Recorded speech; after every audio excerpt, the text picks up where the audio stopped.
Hey everybody, Eugene Tassani here. I'd like to dedicate this author commentary episode to George Collins. He is a Goodreads book reviewer, and he has reached out to me to find out more information about some of the thought process that went into writing the Biokovo Code series. And we've kept up a pretty healthy dialogue about the book and some of the implications from the themes in the book. So I wanted to read through his questions and provide some insight into kind of the backstory of the Biokovo Code. And I thank George for his incredible insight. I thank you for the 5-star review and for taking such an interest in such an important topic. Okay, so I'm going to go through George's emails and just respond with an honest answer, first thing that comes to mind. So his first question is about the Biokovo Code second book. And George writes, I'm genuinely curious as you move forward with the series. In book 2, do you find yourself spending more time inside the survivor's inner healing process, or does the story start to widen and confront the systems that allowed the harm to exist in the first place? I'd love to hear how that evolution took shape for you. That's a great question, George.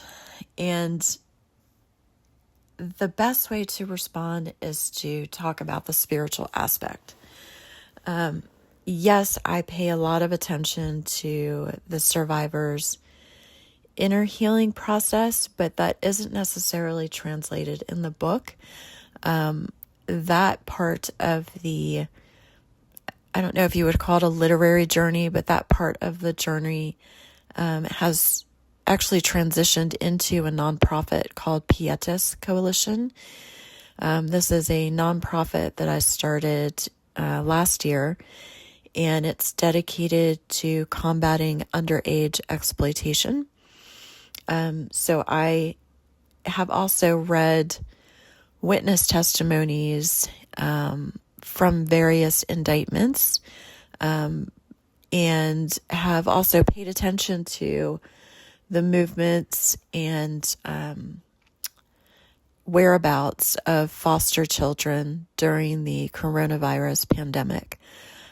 So I've been paying attention and not just focused on the logistics of where these children are disappearing to or where they're being transferred to, but also looking at the holistic perspective. How do we prevent these atrocities from happening? If an atrocity occurs, then how do we deal with that? How do we make sure that from A to Z or from Z to A, that we are providing the support that these victims need or that these survivors need? And Pietas Coalition is a great extension of this work and this concern. And Pietas Coalition as a nonprofit has formed partnerships and collaborations with other nonprofits and organizations who are boots on the ground and actually rescue these children and provide them with the healing and recovery that they need. My interest in this area is not just literary, it is also more focused on preventative methods and pushing as far upstream as we can go to deter these types of atrocities from occurring to our most vulnerable populations, children. And then the second part of the question wants to know if I confront these systems within the book series. So in real life, as I mentioned, Pietas Coalition is confronting these systems with the type of advocacy work that we're doing to create preventative solutions. within the book, where I really focus the narrative is with the spiritual parallels that either precede or happen alongside of these atrocities. And I'm a firm believer that there's always a spiritual component to what we see in this physical realm and what we manifest. I believe in the one true God. I believe that He is a benevolent God. And I believe that mankind has gotten itself into a mess. And part of that mess has desensitized the masses. These children that are being targeted, they are being sold to somebody. They are being downloaded by somebody.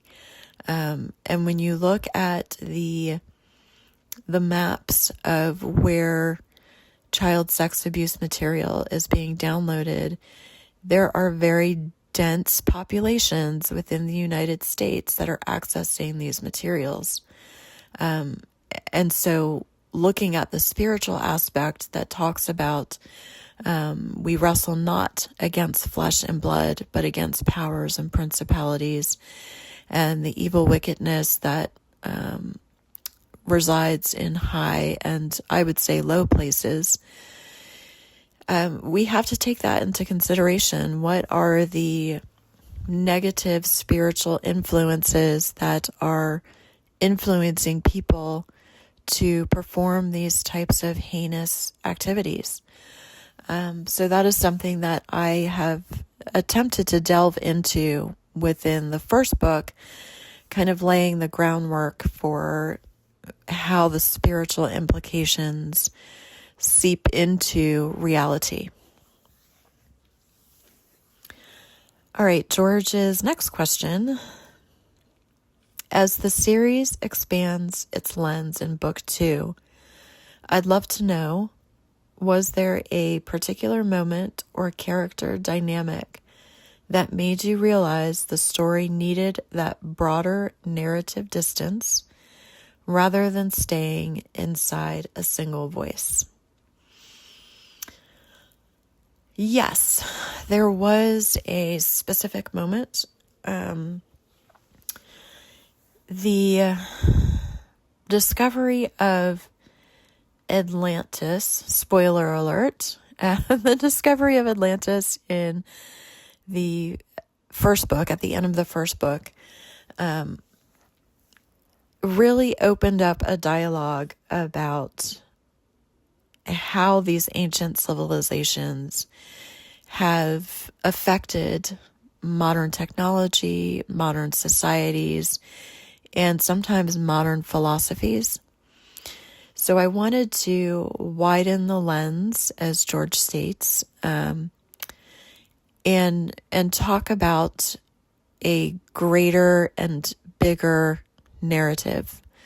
And for me, the way to express and communicate what I had envisioned for the storyline was to take a step back and write it in third person to provide a little bit more context and I guess different perspectives in how to view some of these really serious matters.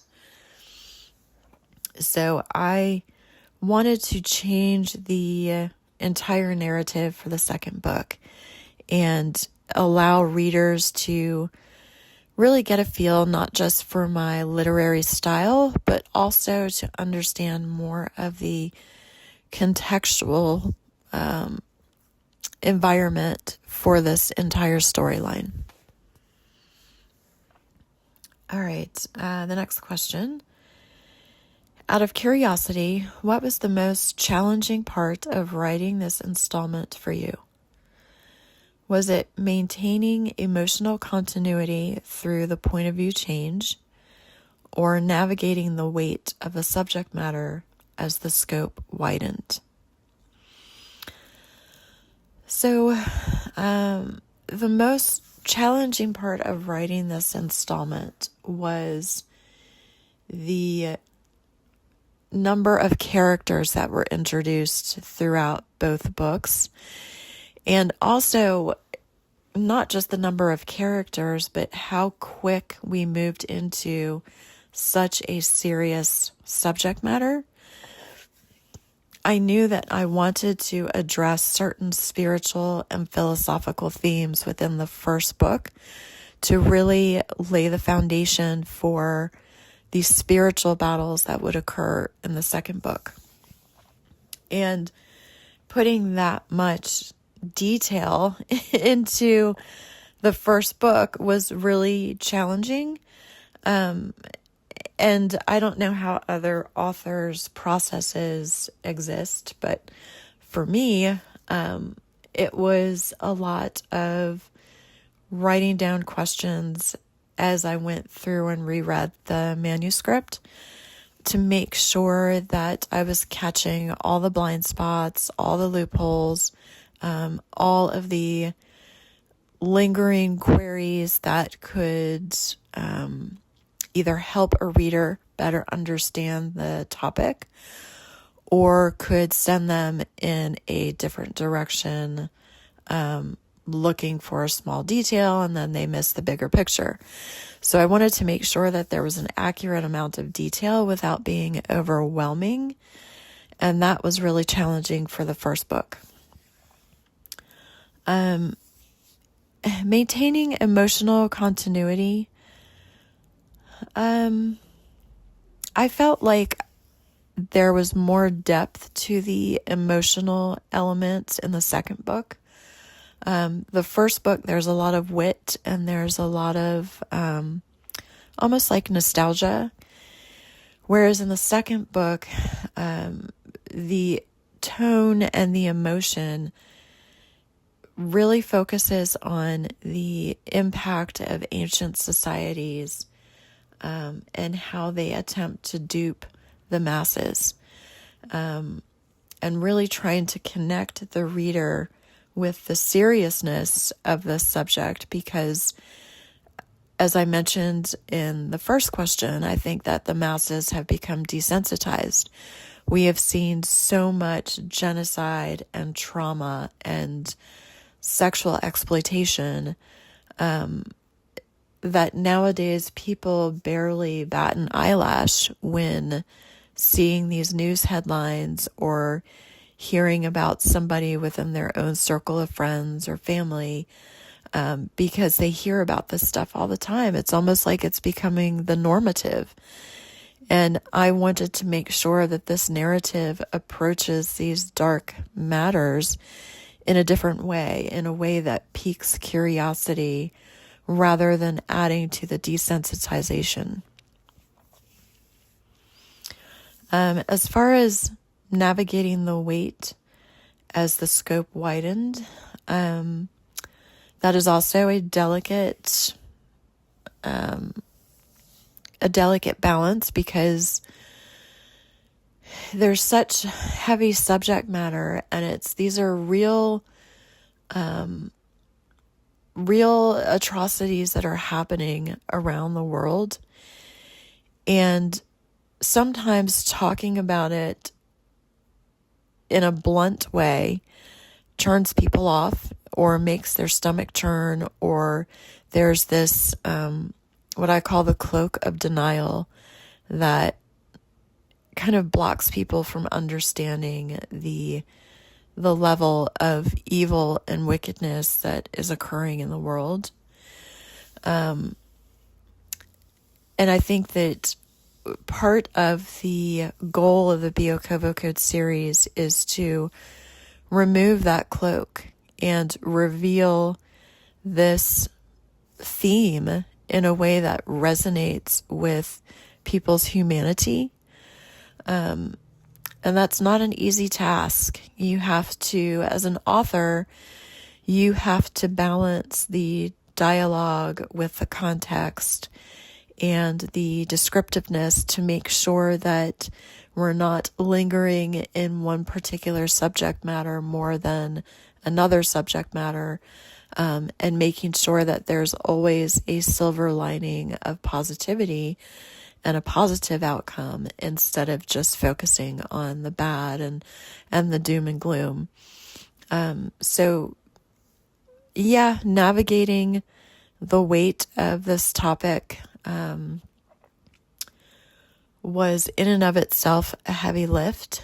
And as an author writing in this genre, you also have to have a sense of self. And for me, as a writer and as a person, I'm very firm and grounded in my beliefs. And I believe that God is going to rectify all of these iniquities on earth, just as his word says that he will. And I think that science is catching up to some of the facts that are outlined in Scripture. So I navigated with Scripture and with my own moral compass. The next question. I'm also curious about the audiobook update you mentioned. What shifted there? And how are you feeling about that format now that it's nearing release?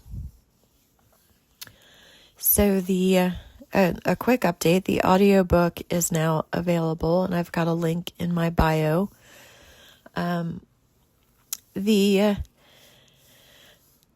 I think that the seriousness shifted with the audiobook.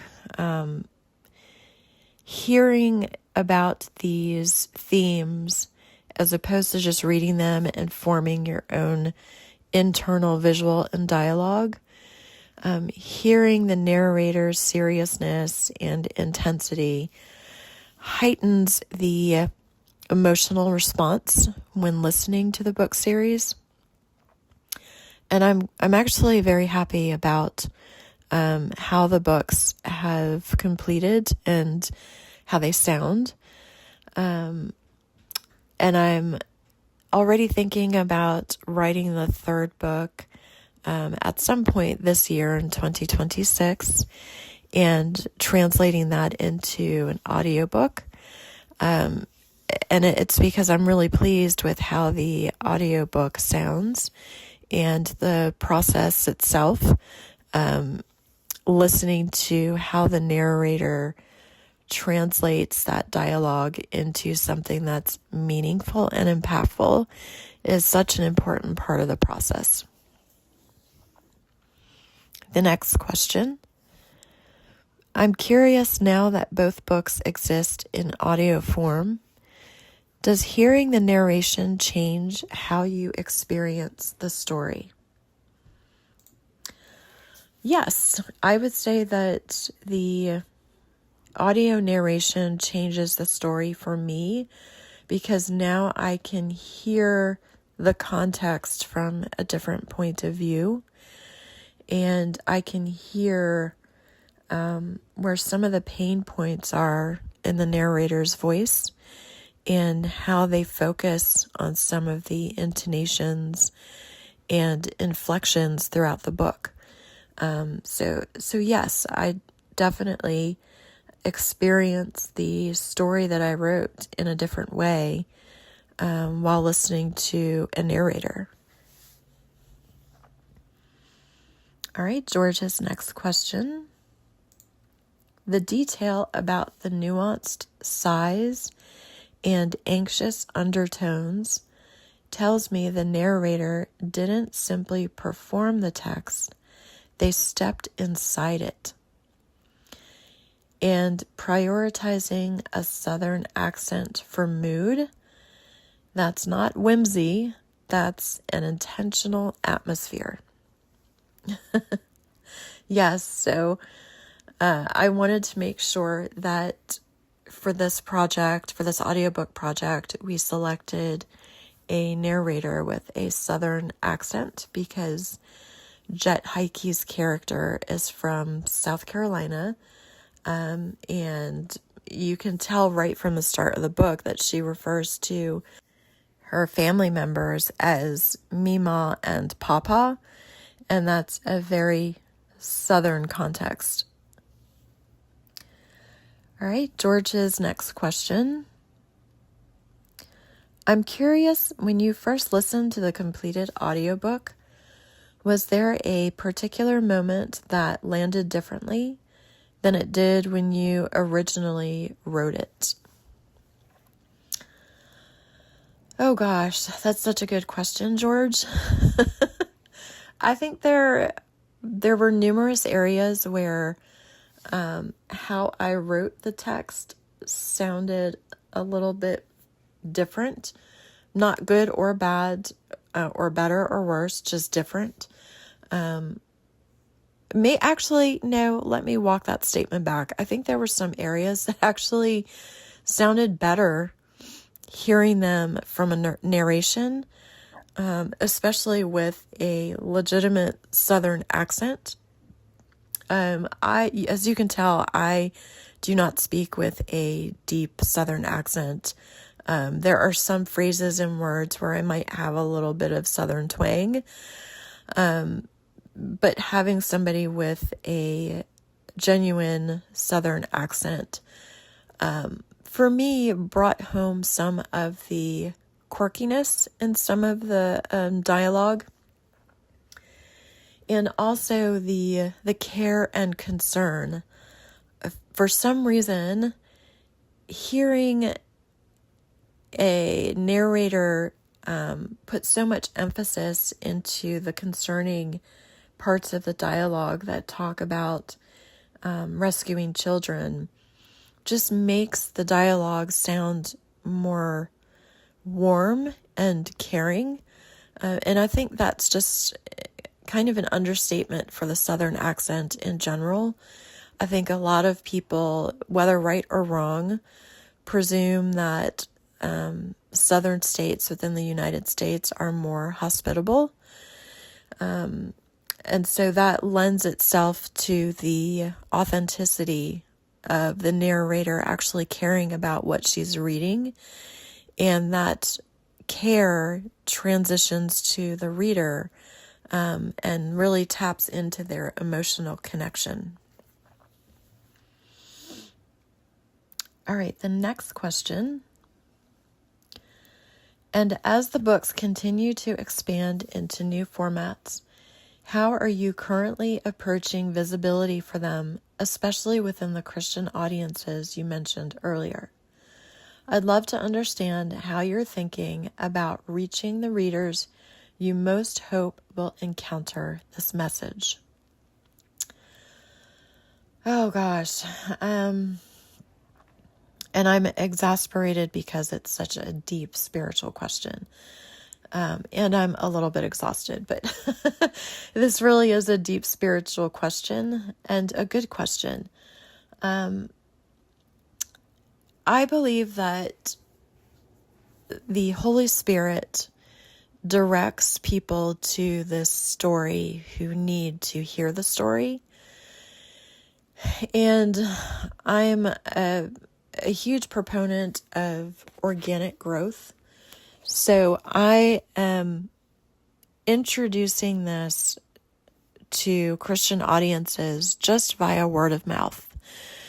There is something about my personal attributes that just doesn't always agree with marketing to authentic audiences and trying to position such a serious story in a way that focuses more on the purchase rather than the intent of helping people to understand the bigger implications of global trafficking. I don't know that I could feel good about myself if I was really pushing the marketing angle with these books. I want everybody to read these books. The reason that I have such an affinity for the Christian audience is because they are already a little bit ahead of the curve, having a starting point, understanding that what we encounter in reality has a spiritual element. As I mentioned, we wrestle not against flesh and blood, but against powers and principalities and spiritual evil and wickedness in high and, I would say, low places.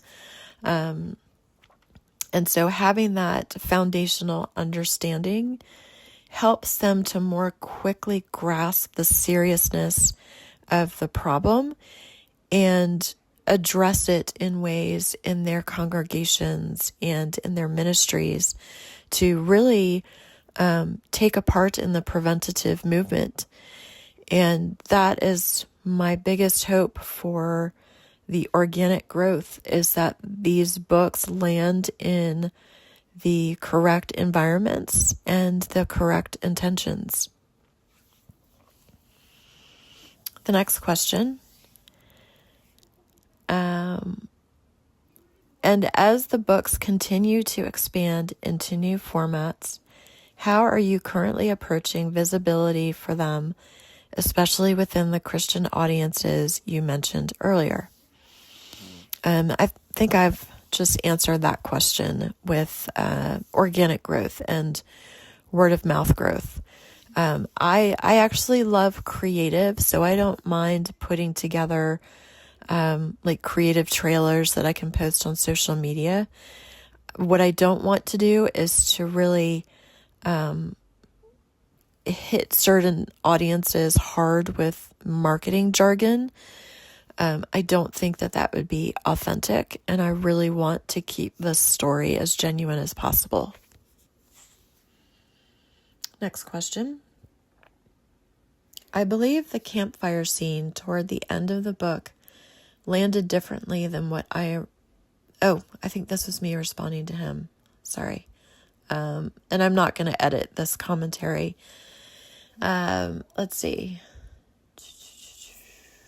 Okay, so he says, if you don't mind me asking, when you think about the kind of visibility you desire, what does that look like to you? Is it a certain type of reader finding it? More in-person discussions? Deeper engagement with Christian communities? I'd love to understand what meaningful reach feels like I'd love to understand what meaningful reach feels like in your framework. So there's a few questions that I'd like to address here. In thinking about the visibility for the book, as I mentioned, I want this book to reach everybody because it's such an applicable subject matter. Global trafficking is a global problem, and it is a spiritual problem. It is a spiritual sickness and darkness that is creeping into this world. Sometimes I think about the TV series Stranger Things and how they show this kind of parallel dimension where darkness resides, and how that darkness keeps trying to tap into our reality. And that's what I want to make clear to everybody, regardless of their spiritual faith or whether or not they believe in a higher power. I want them to understand that there are unspoken facets of global trafficking that need to be addressed. And even if they don't believe in the spiritual aspect, move aside and let those who actually believe do something about it. Let us get into the preventative lane and find creative solutions and upgrade legislation to make sure that our vulnerable children are protected. As far as a certain type of reader finding the story, I think that the story was written in a way to really pique everybody's intrigue, whether that's from the subject matter itself or the dynamics of being a female combat veteran and being in a family where the father was an NSA operative and the mother was a Southern Baptist believer, and that juxtaposition of belief and faith and logistics. And also the reader who can connect with kind of the Southern atmosphere and the Southern way of life. And then there's the reader who maybe understands the importance of paying attention to the signs that are all around us, that something isn't right, and we have options. I want the reader to understand that it's okay to speak up. It's okay to take a stand. There's so many different ways to report injustices, rather than confronting injustices, which can put people in uncomfortable positions or in positions that are dangerous. But exploring all avenues of how to deal with such a serious subject matter is what I want the reader to understand. And as that understanding grows, I want there to be more in-person discussions. I would like for congregations and ministries to talk about the dialogue within this book and the themes within this book. Do I want deeper engagement with Christian communities?